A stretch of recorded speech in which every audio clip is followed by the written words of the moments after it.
Hello everyone, Assalamu Walaikum. How are you all? I hope you are well. Welcome back to my channel in this new video. Today's video, how to apply the scientific number format in Microsoft Excel. So let's started.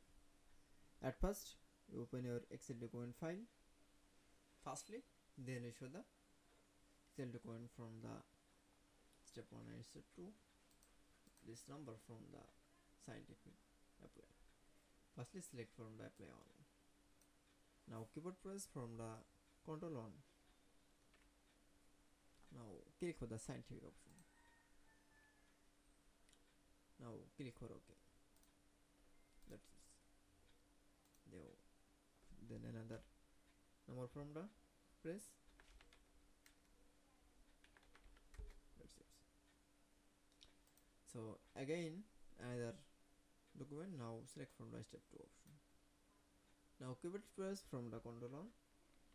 Now click for the scientific option. Now click for OK. That's it. Then you show the apply from the scientific number in Microsoft Excel. Then press from the another.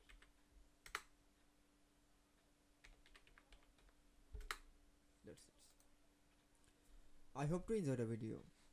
Please like, comment, share and subscribe my channel. Thanks for watching my video.